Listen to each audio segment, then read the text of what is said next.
감미로운 찬양에 감사를 드립니다. 귀한 찬양을 하나님께서 받으신 줄로 믿습니다. 아침 일찍 예배에 나오셨는데 어색하시겠지만 옆 사람과 한번 인사하시겠습니다. 잘 나오셨습니다. 인사하시겠습니다. 잘 나오셨습니다. 오늘은 오늘을 마지막처럼이라는 제목으로 말씀을 함께 살펴볼 것인데요. 하나님의 크신 은혜가 저와 여러분 가운데 있기를 간절히 소망합니다. 저와 여러분에게 오늘이 마지막이라면 여러분들은 어떨 것 같으십니까? 16세기 종교개혁자였던 마르틴 루터가 자신의 비석에 이렇게 글을 남겼습니다. 내일 세상이 멸망하더라도 나는 오늘 사과나무를 심겠다. 무슨 말일까요?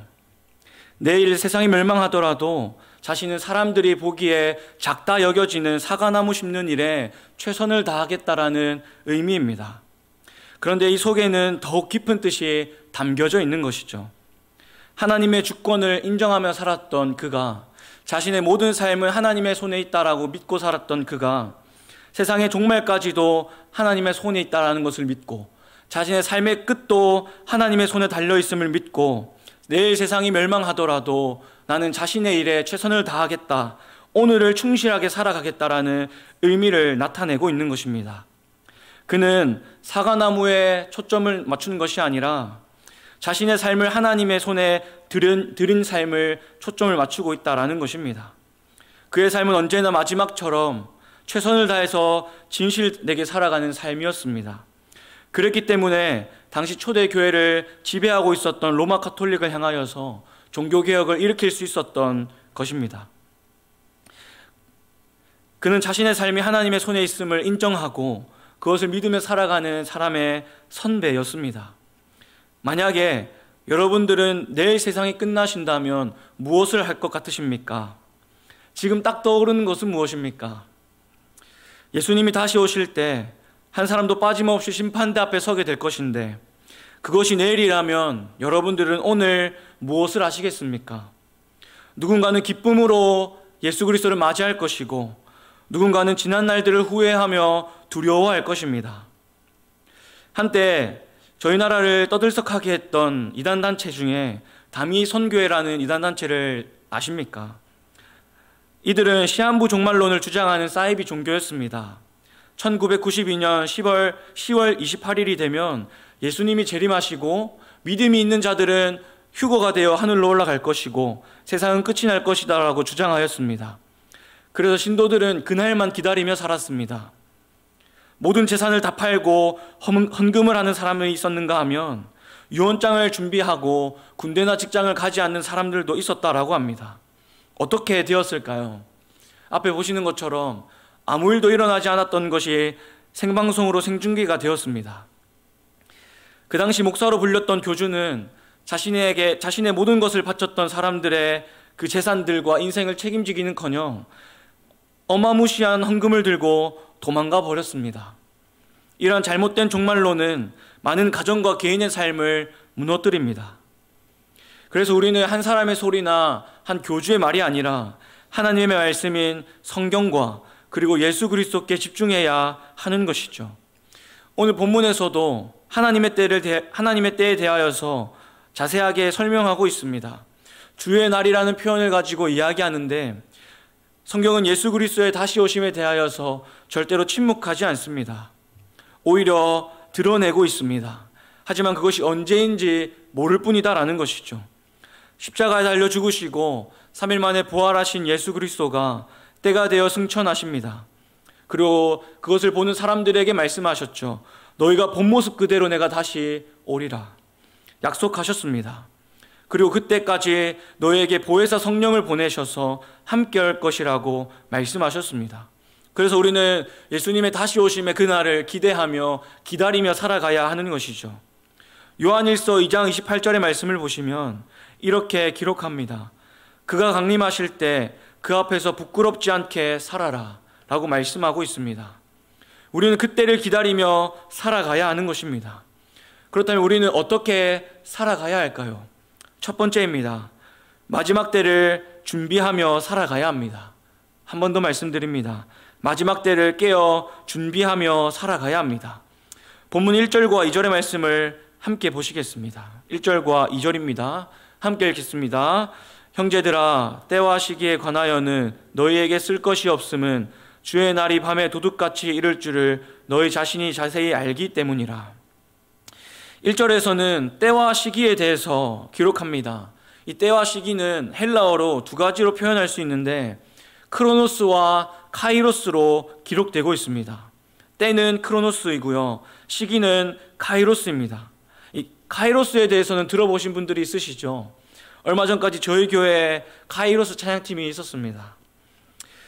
그렇게 우리의 인생은 크로노스와 카이로스로 흘러갑니다.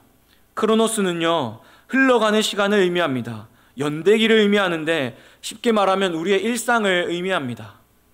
그리고 카이로스, 이 시기는 기회의 시간을 의미합니다.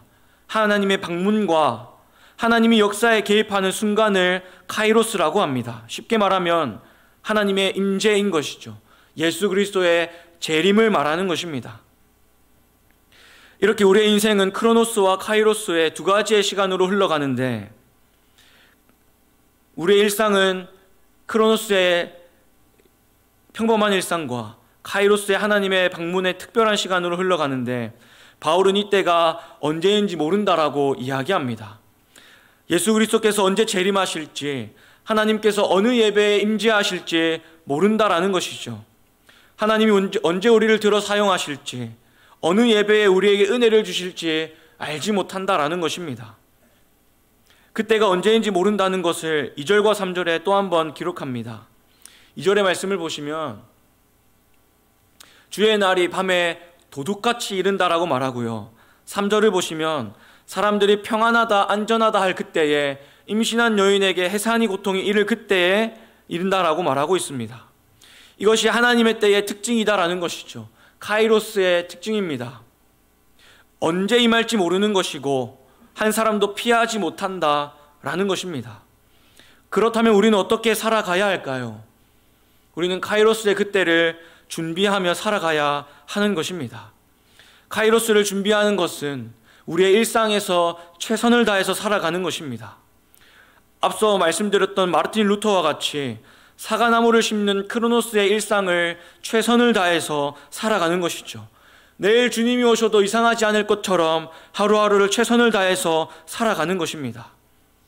그렇게 하나님의 때를 기대하며 준비하는 사람에게는 하나님의 때가 도둑과 같이 이르지 않는다라고 말씀합니다. 왜냐하면 그때를 늘 기다렸기 때문에 그때는 당연한 시간이 되는 것이죠.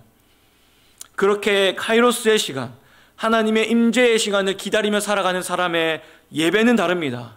하나님의 은혜가 언제 임할지 모르기 때문이다라는 것이죠. 하지만 내일이 있는 것처럼 준비하지 않고 살아가는 사람들은 그때가 두려움의 시간이고 힘든 시간이 되어지는 것입니다. 하나님의 은혜와 임재를 놓치게 된다라는 것이죠. 그렇게 일상을 흘려보내는 사람과 일상을 준비하며 하나님의 때를 기다리는 사람의 삶은 다를 수밖에 없습니다. 간절히 바라기는 저와 여러분이 평범한 일상을, 크로노스의 시간을 그저 흘러보내며 하나님의 때를 놓치는 것이 아니라 언제 임할지 모르는 카이로스의 그 시간을 기다리면서 당장 내일 주님이 오셔도 부끄럽지 않은 오늘을 살아가는 은혜가 있기를 간절히 소망합니다. 그리하여서 하나님의 방문을 놓치지 않고 기다렸던 대로 기쁨으로 하나님의 임재와 예수 그리스도의 재림을 맞으시는 저와 여러분 되기를 간절히 소망합니다. 아멘이십니까? 아멘입니다. 두 번째입니다. 우리는 이때를 어떻게 기다려야 합니까? 믿음과 사랑으로 무장해야 하는 것입니다. 한 번 더 말씀드립니다. 믿음과 사랑으로 무장하는 것입니다. 많은 사람들이 예수님의 재림, 즉 주의 날이 언제인지를 궁금해합니다. 하지만 우리가 집중해야 하는 것은 언제인가 보다 어떻게 그날을 준비할까입니다. 그때를 기다리기 위해서 우리는 먼저 우리의 신분을 명확하게 해야 합니다. 앞서서 5절에서 말씀드렸듯이 우리의 신분은 빛의 아들입니다. 빛의 아들은 어둠 속에 헤매는 자들이 아니라 분명한 목적을 가지고 분명한 삶의 이유를 가지고 살아가는 자들이 빛의 아들이다라는 것이죠. 7절의 말씀처럼 어둠에 속하지 않습니다. 밤에 취하지 않는다라는 것입니다. 빛의 자녀들은 밤에 취하지 않고 무엇에 취하며 살아가겠습니까? 성령에 취하여 살아가는 것이죠. 에베소서 5장 18절의 말씀입니다. 에베소서 5장 18절의 말씀을 보면 술에 취하지 말라 이는 방탕한 것이니 오직 성령으로 충만함을 받으라 말합니다. 다시 말하여 빛의 자녀들은 성령으로 충만하여져서 성령에 취하여 살아가는 것이죠. 죄를 사랑하고 세상을 사랑하며 어둠에 속해서 살아가는 것이 아니라 하나님을 사랑하고 하나님의 말씀을 사모하며 살아가는 것입니다. 하나님으로부터 나오는 성령으로 충만함을 입고 예수 그리스도로 옷 입고 살아가기를 소망한다라는 것이죠. 세상의 그 어떤 것으로도 만족하지 아니하고 하나님으로 만족하며 살아가는 것이 빛의 자녀들의 특징이다라는 것입니다. 나를 대신하여 십자가에서 죽으신 예수 그리스도를 묵상하며 그분을 기다리며 살아간다라는 것이죠. 여전히 평범한 크로노스의 삶이지만 그 속에서 하나님의 방문을 기다리며 하나님의 때를 기다리며 말씀과 기도로 예수 그리스도를 누리며 살아가는 것입니다. 이것이 우리의 신분이 되어야 한다라는 것이죠. 그런데 이렇게 빛의 자녀로서 성령 충만으로 살아가는 사람들은 8절의 말씀처럼 믿음과 소망으로 무장하는 것입니다. 8절을 함께 읽겠습니다. 8절 말씀입니다. 우리는 낮에 속하였으니 정신을 차리고 믿음과 사랑의 호심경을 붙이고 구원의 소망의 투구를 쓰자. 아멘. 먼저는 믿음과 사랑의 호심경을 붙이라고 이야기합니다. 호심경은 군인의 갑옷 중에서 심장과 주요 장기를 보호하는 부분입니다. 믿음과 사랑의 호심경을 붙이라는 것은 빛의 자녀들이 믿음과 사랑으로 자신을 지켜야 한다라는 것이죠. 믿음과 사랑으로 자신의 영혼을 지켜야 한다라는 것을 의미합니다. 믿음과 사랑으로 무장하라는 것이죠. 예수 그리스도를 믿는 믿음과 하나님을 사랑하고 이웃을 사랑하는 삶의 모습으로 살아가야 한다라는 것입니다. 그것이 믿음의 사랑에 호심경을 붙이는 모습인 것이죠. 예수 그리스도를 믿는 사람들이라면 믿음과 사랑이 드러난다라는 것입니다. 사랑하는 삶으로 예수 그리스도를 드러낸다라는 것입니다. 말씀에 정신을 차리고 성령 충만하라고 말씀하셨는데 성령 충만은 곧 말씀 충만이죠. 우리는 말씀으로 충만하고 말씀대로 살아가야 합니다. 그런데 예수님께서 신약에서 말씀을 요약하셨습니다. 율법을 요약하셨는데 그것이 하나님 사랑과 이웃 사랑이죠. 정리하면 이렇습니다. 우리는 빛의 자녀로서 예수 그리스도를 기다리며 살아가야 하는데 그때를 기다리며 살아가는 것은 하나님을 사랑하고 이웃을 사랑함으로 나의 믿음을 드러내며 살아가야 한다라는 것입니다. 그러나 사랑하는 것이 쉽지 않습니다. 그러나 믿음으로 살아가는 것이 쉽지 않습니다. 빛의 자녀로 살아가는 것이 쉽지 않습니다. 그러나 노력해야 되는 것이죠. 왜 그렇습니까? 하나님의 방문이 카이로스의 그 시간이 언제인지 모르기 때문입니다. 간절히 바라기는 저와 여러분이 빛의 자녀로서 하나님의 때를 준비하며 깨어있기를 간절히 소망합니다. 어둠에 속한 자들처럼 밤에 취하는 것이 아니라 성령에 취하여 하나님을 사랑하고 이웃을 사랑하는 삶으로 예수 그리스도를 드러내며 살아가시는 저와 여러분 되기를 주님의 이름으로 소망합니다. 마지막 세 번째입니다. 우리는 마지막 때를 어떻게 살아가야 하는가? 세 번째는 오늘을 마지막처럼 살아가야 한다라는 것입니다. 한 번 더요. 오늘을 마지막처럼 살아가야 한다라는 것입니다. 8절에서 정신을 차리고 믿음과 사랑에 호심경을 붙이라고 말한 이후에 이렇게 이야기합니다. 구원의 소망의 투구를 쓰라. 여기서 구원의 소망의 투구는 구원에 대한 확신을 가지고 영원한 생명을 기대하며 살아가야 한다라는 것입니다. 카이로스의 시간이 언제인지 모르기에 구원의 소망을 가지고 천국 소망을 가지고 살아가야 하는 것입니다. 오늘을 마지막처럼 살아가야 한다라는 것이죠. 앞서 말씀드린 것처럼 하나님의 때는 도둑과 같이 임합니다. 해산의 고통처럼 다가옵니다. 그래서 우리는 그때를 준비하며 살아가야 하는 것이죠. 오늘 하루를 귀하게 여기며 하나님이 주신 선물로 여기며 살아가야 하는 것입니다. 부끄럽지 않는 삶을 살아가야 하는 것이죠. 내일이 당연히 있을 것이라는 우리의 연약함을 내려놓고 주님이 주신 선물과 같은 오늘을 귀히 여기며 살아가야 한다라는 것입니다. 얼마 전에 호스피스 병동에 있는 한 성도님을 방문하였습니다. 숨을 거칠게 쉬시는 그분 앞에서 저는 아무것도 할 수 없었습니다. 그분의 하는 말씀을 들으며 하나님 앞에 기도로 나아갔습니다. 그 성도님께서 하시는 말씀들을 들었을 때 공통점은 이거였습니다. 오늘이 너무 귀하다. 오늘이 나에게 선물이다. 지금 자신이 살아있는 것이 기적이다 말하였습니다. 그리고 또 한 번 어떤 권사님을 신방하시는데 이 권사님은 두 번의 삶의 위기를 겪으셨던 분입니다. 그분의 표현을 빌리면 하나님의 은혜로 기적으로 두 번 다 살아났다라고 이야기합니다. 그분이 하는 말이 이것입니다. 오늘이 귀하다. 그냥 습관적으로 하나님 생명 주셔서 감사합니다가 아니라 오늘 자고 깨어 일어나는 것, 이것이 하나님의 은혜라는 것을 깊이 깨달았다라고 이야기하며 날마다 기쁨으로 살아가는 권사님을 만난 적이 있습니다. 이것이 오늘이라는 선물을 주신 하나님께 감사하며 살아가는 우리의 모습이어야 하지 않겠냐라는 겁니다. 이단들처럼 극단적으로 가면 안 되겠지만 구원의 소망을 가지고 소망의 투구를 쓰고 살아가야 하는 것입니다. 매 순간 사랑과 믿음으로 무장하여 천국 소망을 가지고 하나님의 임재를 기다리며 살아가야 하는 것이죠. 그것이 내일이라 할지라도 이상한 것이 없는 것처럼 살아가야 하는 것입니다. 요한일서 2장 28절의 말씀을 한 번 더 보겠습니다. 중반부에 보시면 그가 강림하실 때에 그 앞에 부끄럽지 않게 하라 말씀하십니다. 저는 전도폭발 분과를 함께 섬기고 있습니다. 전도폭발에 대해서 들어보신 분들이 있으실 것인데요. 이것은 전도를 하기에 정말 좋은 도구 중에 하나입니다. 그것을 습득하는 훈련이 전도폭발 훈련인데 전도폭발을 받는 사람들이 전도 대상자들에게 가서 던지는 질문 두 가지가 있습니다. 가장 먼저 던지는 질문이 이것입니다. 만일 선생님께서 오늘이라도 이 세상을 떠나신다면 천국에 들어간다는 것을 확신하십니까? 이것이 첫 번째 던지는 질문입니다.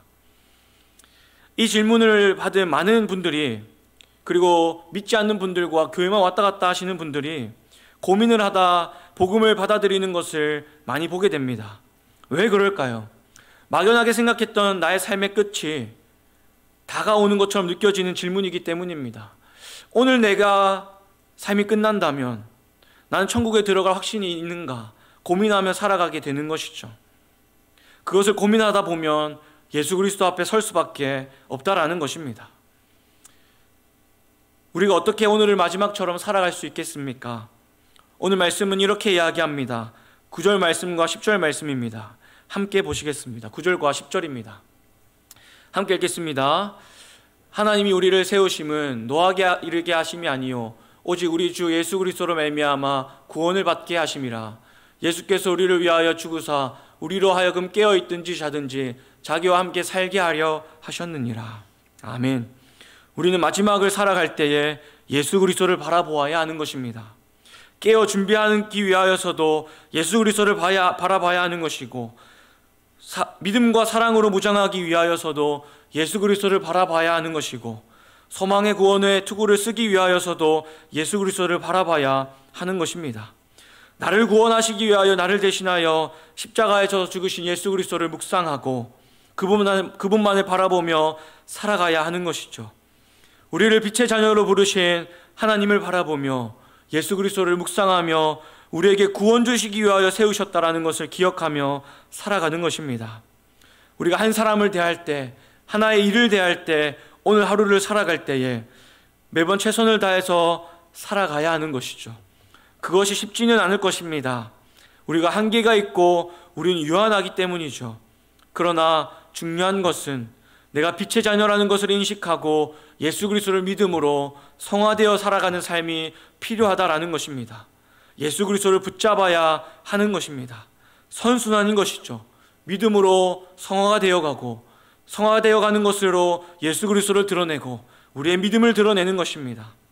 그렇게 예수 그리스도를 붙잡고 빛의 자녀로서 오늘이 마지막인 것처럼 살아가야 하는 것입니다.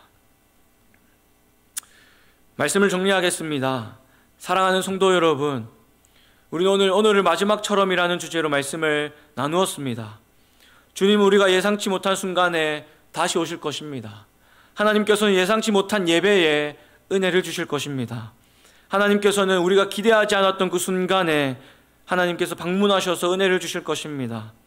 우리가 그날이 두려움이 아니라 기쁨의 날이 되기 위하여서는 우리는 이것을 기억해야 합니다.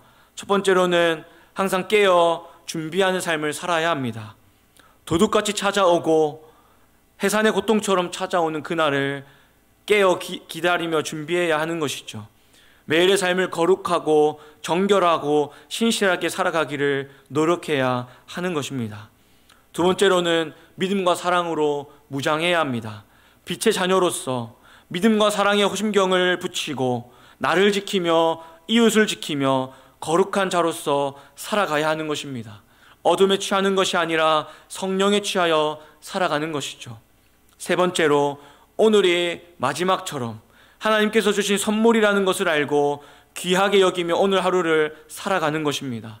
오늘 만나는 사람과 대하는 일들을 귀히 여기며 살아가는 것이죠. 마지막으로 서로를 격려하며 교회 공동체를 세우며 살아가야 하는 것입니다.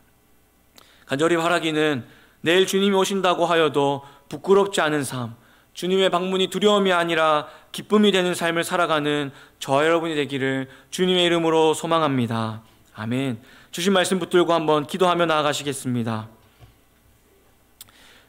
기도하실 때 하나님, 우리가 카이로스의 하나님의 때를 기다리며 살아갈 수 있도록 은혜를 더하여 주시옵소서.